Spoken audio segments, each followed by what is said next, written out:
Bonjour à vous. Comment ça va? Merci d'être là, toujours apprécié. Aujourd'hui,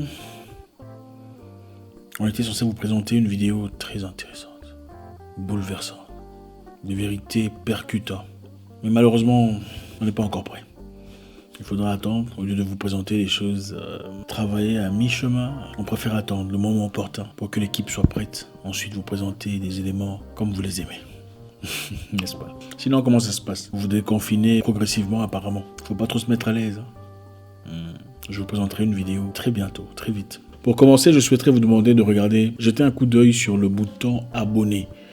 Nous savons que la machinerie, YouTube est en train de désabonner les gens sans qu'on le sache, exprès, je ne sais pas pourquoi.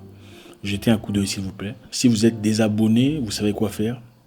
Si vous n'avez pas reçu la notification, je vous encourage de vous désabonner, ensuite vous réabonner, ensuite réactiver la notification. Je ne sais pas ce qu'ils essaient de faire, mais voilà, on trouvera des moyens adéquats pour contrer tout ce qu'ils font.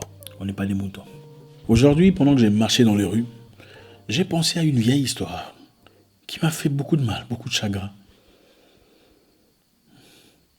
Il s'agissait d'une grande sœur du quartier. Vous savez, nous, en Afrique, on appelle les aînés grands frères, grandes sœurs. On n'est pas nécessairement... mais c'est nos grands frères et nos grandes sœurs. C'est la fraternité. Enfin, bref. Donc, une grande sœur du quartier, elle était très jolie, je me souviens. J'étais jeune. Très élégante, très gentille, très sympathique. Mais elle avait un problème. Elle était épileptique. Et tout le monde l'évitait. C'était triste. Je me souviens, à un moment, j'ai été très proche à son petit frère. Et il avait très honte. Pas honte d'elle, mais honte d'être la personne qui subit les injures, les insultes, les dénigrements du monde par rapport à sa grande sœur, qui en réalité était une fille bien, qui souffrait d'épilepsie. C'est bien triste de voir des gens souffrir comme ça. On les appelle sorciers. On dit soit ils ont été sacrifiés par un oncle, ou le papa était sorcier, ou on a sacrifié toute la famille. Et à un moment donné, elle a commencé à prier. Vous savez, dans une église chrétienne, elle priait beaucoup. Elle était vraiment assidue dans son travail de prière. Elle était devenue, je crois, intercesseuse ou recruteuse, gagneuse d'âme, je crois, dans cette société. Mais malheureusement, elle n'occupait jamais la place forte. Parce que je me souviens, il m'est aussi arrivé de fréquenter cette église. Très souvent, quand elle priait. Devant les gens, il lui arrivait de tomber. Et quand elle tombait, personne ne venait l'aider à se positionner correctement. Les gens sursautaient plutôt pour chasser les démons. Sors! Sors! En attendant, elle se blessait, elle se frottait, elle se pulchait. C'était pénible à voir. Le chagrin dans les yeux de sa mère. Et son petit frère que je fréquentais d'ailleurs. Triste. Et tout le monde disait qu'elle est épileptique. Parce qu'elle était possédée par un démon. Une sirène d'eau, une sirène d'arbre, ou sirène de forêt, ou sirène de montagne, je ne sais pas.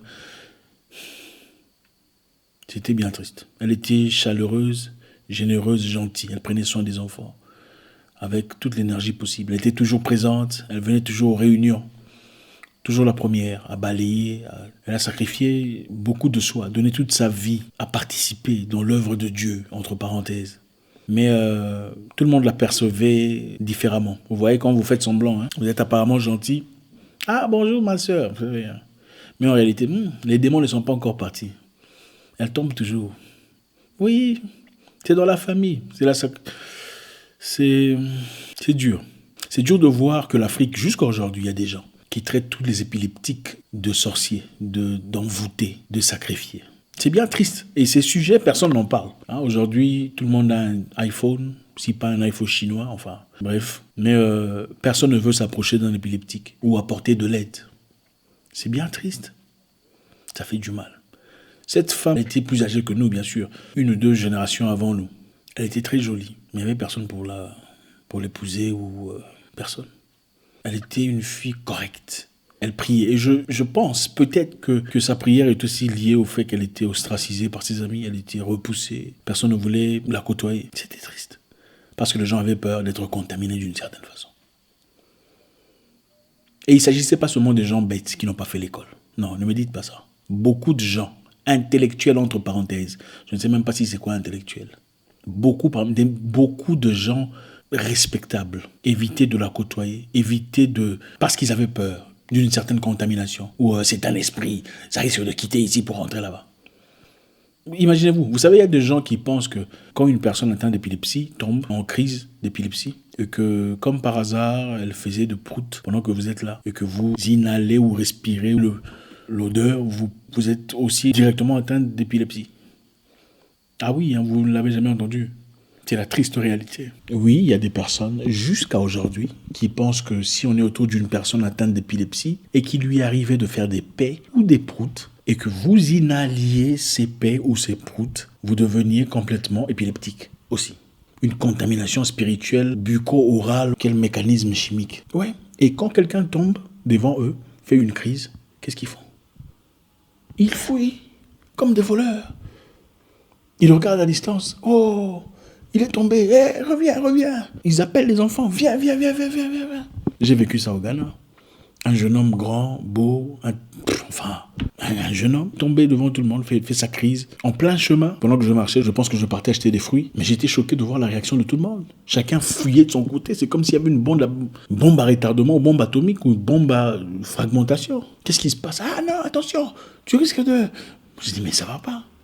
Je n'ai pas de diplôme en médecine, mais ma partie humaine, je suis allé prêter main forte, porter assistance, essayer de le placer de sorte à ne pas se heurter, s'est blessé. Le gars était coupé, déchiré, il saignait de partout. Et tout le monde fouillait, des gens en veste qui venaient de... C'était un dimanche, parce qu'ils avaient peur. C'est triste. On ne peut pas commencer à parler des développements, des satellites, si on ne parle pas des choses élémentaires. Aujourd'hui, il y a des gens, parmi nos frères et sœurs, qui croient plus en ce qu'ils ne voient pas qu'en ce qu'ils voient. C'est vrai, la spiritualité existe, mais il y a des gens qui ne vivent que pour la spiritualité.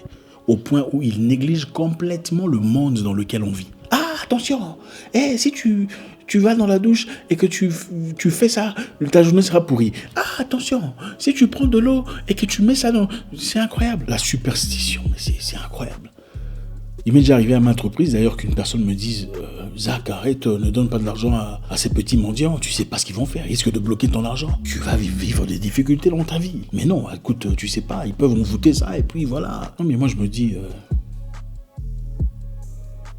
si Dieu lui-même dit qu'il faut aider les pauvres, pourquoi permettrait-il à ce que ces mêmes pauvres que tu aides en son nom bloquent ton argent? C'est écrit où? C'est quoi le verset biblique où on dit « Faites attention quand vous donnez votre argent à quelqu'un parce qu'il risque d'aller bloquer ça en affaires ». Moi, je pense que c'est plutôt de l'égoïsme. Quand on n'a pas envie de donner, on trouve toutes sortes d'excuses pour ne pas donner. Parce que la parole de Dieu dit « Celui qui aide le pauvre, m'aide-moi ». Celui qui prête main forte à l'orphelin, à la femme veuve, aux démunis, aux voyageurs est en train de m'aider moi. Je vous dirai, je ne vous connais pas. Parce que quand j'ai frappé à votre porte, vous m'avez refoulé. J'étais nu, vous ne m'avez pas habillé. Ça veut dire quoi? Où est-ce qu'on a dit ne donnez pas parce qu'on va bloquer ça? Beaucoup de gens ne comprennent pas. Il y a des gens qui ne prient même pas, mais qui sont bénis financièrement. Pendant que ceux qui jeûnent et prient chaque jour, mais méchants là comme ça, prient depuis 20 ans pour les mêmes problèmes économiques, les mêmes problèmes d'argent.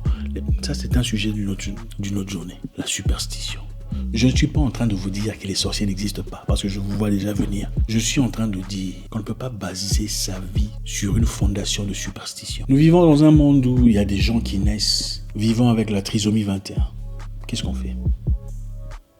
Ils sont repoussés, ils sont mis à l'écart, ils sont ostracisés, vous le savez. Surtout dans nos sociétés. Aucun respect. Il y a des pays où on les appelle stupides. Ah, il a un enfant là qui est stupide. L'enfant n'est pas stupide. Il est atteint d'une condition génétique. Ce n'est pas de la stupidité. Ce n'est pas de sa faute. Stupide, ça veut dire quelqu'un qui choisit d'être bête ou une personne qui consciemment décide de ne pas apprendre à avoir la connaissance. C'est ça la stupidité. La stupidité, c'est appeler une personne atteinte de trisomie 21 stupide. Ça, c'est stupide. Ou de le rejeter ou d'avoir peur d'être contaminé. Ça, c'est de la stupidité. Ce n'est pas de l'ignorance, c'est de la stupidité. Que faites-vous si vous avez un enfant trisomique?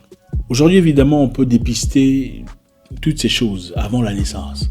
On peut aller à l'hôpital et à travers réduire, on peut justement détecter l'enfant est atteint de trisomie 21 et faire un choix, soit de terminer la grossesse ou pas. On peut le faire. Mais vous, dans votre position, dites-moi, je suis curieux de savoir. Ça sera peut-être l'objet de notre vidéo prochaine. Comment réagiriez-vous si vous appreniez que votre enfant, l'enfant que vous portez, est trisomique? Vous procédez, vous faites un bébé qu'il faut entretenir, parce qu'il faut réaliser, en effet, ce n'est pas facile. Avoir un enfant comme ça, les responsabilités qui viennent avec, il faut être avec lui, il faut le soutenir, il faut donner beaucoup d'efforts, il faut sacrifier beaucoup de soi pour avoir un enfant qui vive une vie plus ou moins normale, où vous allez terminer la grossesse, pour vous donner une chance de vivre une vie pendant... N'ayez pas honte, je sais que on aime trop la honte dans nos sociétés. Quand on parle de ça, les gens ne disent pas la vérité. Quand on parle de quoi, les gens ne disent pas la vérité. Hein, tout le monde n'a jamais fait ça. Bref, je suis curieux de savoir, comment réagiriez-vous? Vous allez chez le docteur, on vous dit ce qu'il y a à dire, comment vous réagissez? Est-ce que vous gardez cet enfant? Ou, merci encore une fois, hein, je sais. Des fois, il faut qu'on parle comme ça. Il y a des sujets importants qui sont cachés derrière des sujets. Et la vie ne se limite pas seulement sur ça. Moi, ça me brise le cœur de voir des gens réussis, des gens qui prient, des gens qui avancent, qui refusent d'apporter assistance aux petits garçons, petites filles dans les rues, parce qu'ils ont peur d'être bloqués spirituellement. C'est quelle mentalité, ça? C'est écrit où? Écoutez, il ne faut pas mélanger la superstition à la religion ou la spiritualité. Ce n'est pas la même chose. La spiritualité, c'est autre chose. La superstition des Noirs, c'est aussi autre chose. Vous savez, dans le temps, l'homme noir, avant de faire quoi que ce soit, il partait voir son féticheur. Il veut aller planter, il voit le féticheur. On fait des incantations. Ouh. Le féticheur dit, ok, tu peux les faire.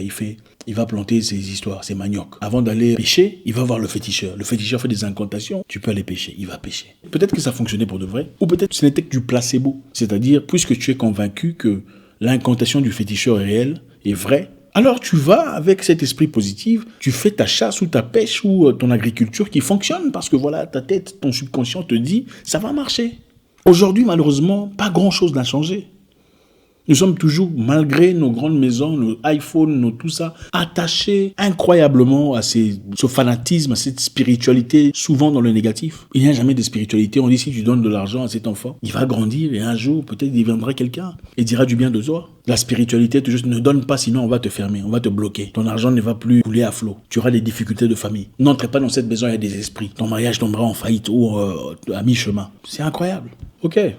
Merci les amis. Dites-nous sur les commentaires, sur la question qui a été posée, comment réagirez-vous dans ce cas-là? Avez-vous déjà connu ce cas, dans ce cas de trisomie ou dans le cas d'épilepsie? Nous sommes intéressés à savoir, à découvrir votre expérience. Merci à vous, j'espère vous parler encore très bientôt dans une nouvelle vidéo. Au revoir.